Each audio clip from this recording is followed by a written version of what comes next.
Shalom saudara-saudari yang dikasihi Tuhan Yesus.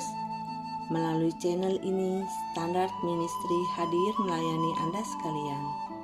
Ada beberapa konten dalam pelayanan ini. Good News adalah salah satunya.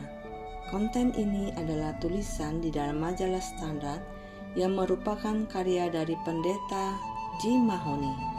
Kiranya dapat menjadi berkat bagi Anda semua. Saya akan membacakannya bagi Anda. Judul bacaan kita, Pengampunan dari Tuhan. Allah memang Maha Kuasa, tetapi bukan berarti bahwa Dia bisa dengan serta-merta mengampuni dosa-dosa umat manusia tanpa membayar harga apapun. Allah adalah Tuhan yang membuat hukum atau peraturan dan yang taat pada peraturan yang Ia buat sendiri. Karena Dia adalah Allah yang kudus, maka Tuhan tidak mungkin melanggar kekudusannya dengan cara melanggar hukum-hukum yang dibuatnya sendiri. Itulah sebabnya, apa harga yang harus dibayar dalam rangka memberikan pengampunan pada umat manusia? Pengampunan. Apa yang dibutuhkan? Alkitab memberitahukan pada kita tentang persyaratan yang mahal untuk sebuah pengampunan. Tanpa penumpahan darah tidak ada pengampunan. Ibrani 9 ayat 22. Dalam perjanjian lama, pengorbanan domba-domba tanpa dosa yang terus-menerus diperlukan untuk memuaskan murka dan penghakiman Allah. Namun, Yesus Kristus anak Allah mati di atas salib Romawi dan menjadi pengorbanan tertinggi untuk selamanya bagi dosa-dosa umat manusia. Yesus membeli pengampunan Allah atas nama kita saat Ia menjadi anak domba Allah dan mati di kayu salib. Karena Kristus juga telah menderita karena dosa-dosa, sekali untuk semua orang, yang benar mati untuk yang tidak benar, sehingga Ia dapat membawa kita kepada Allah. Dibunuh secara jasmani, tetapi dihidupkan di dalam roh.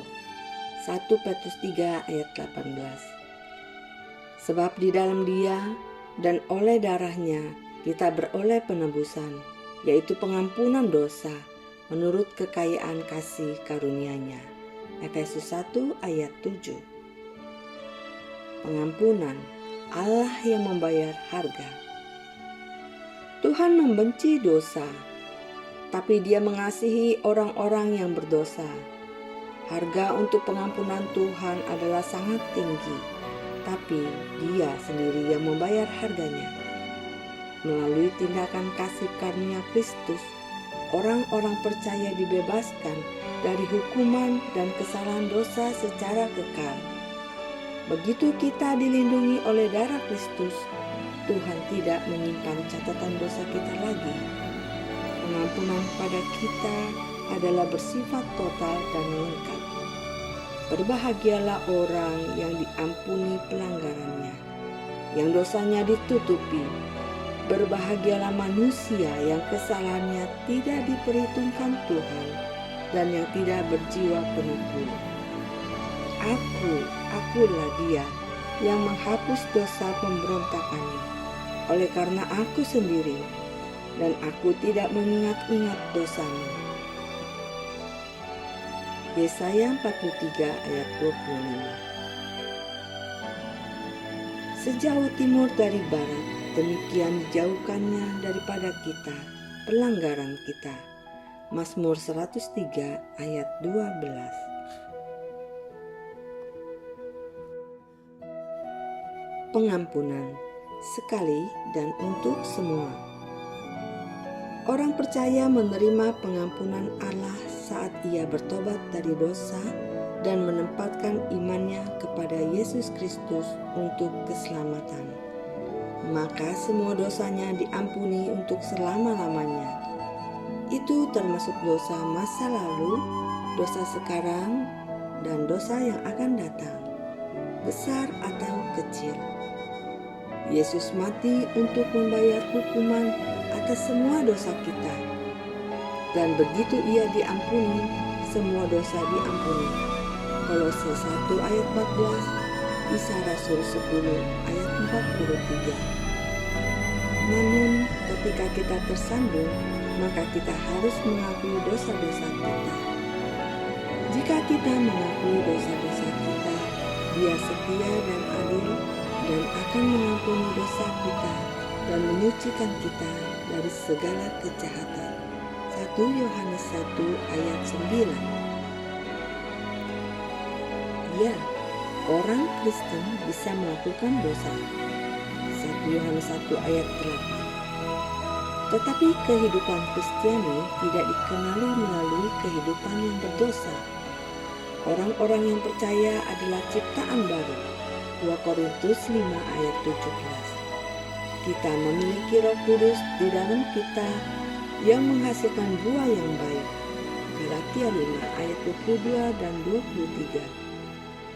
Kehidupan seorang Kristen harus menjadi kehidupan yang berubah. Seseorang yang mengaku sebagai orang beriman, namun yang terus-menerus menjalani kehidupan yang sebaliknya, harus mempertanyakan keaslian imannya. Orang-orang Kristen yang telah diampuni, tidak peduli berapa kali mereka berdosa, pada saat bersamaan mereka harus menjalani kehidupan yang semakin suci saat mereka semakin dekat dengan Kristus. Orang-orang Kristen bisa terus berdosa setelah mereka diselamatkan. Kita tidak akan terbebas dari dosa sampai kita mati atau Yesus kembali. Namun, menjadi orang Kristen menghasilkan kehidupan yang berubah. 2 Korintus 5 ayat 17. Seseorang akan berubah dari semula hidup dalam kedagingan untuk menghasilkan buah roh. Perubahan ini tidak terjadi seketika, tapi itu terjadi seiring berjalannya waktu. Paulus mengatakan kepada kita, "Dan beberapa orang di antara kamu demikianlah dahulu, tetapi kamu telah memberi dirimu disucikan, kamu telah dikuduskan, kamu telah dibenarkan dalam nama Tuhan Yesus Kristus dan dalam Roh Allah kita." 1 Korintus 6 ayat 11. Mari kita mendalami bagian ini. Apa yang Anda pikirkan?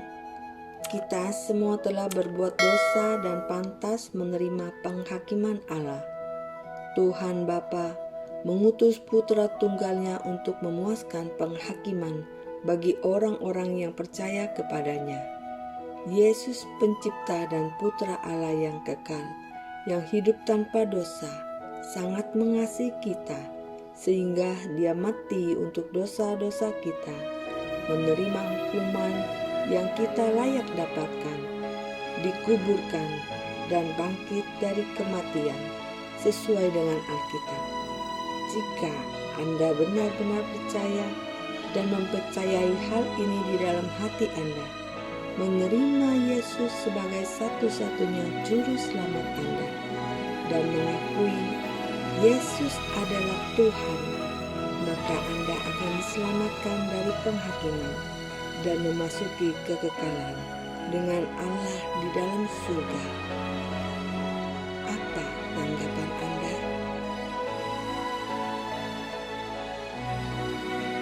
Demikian Good News kita hari ini.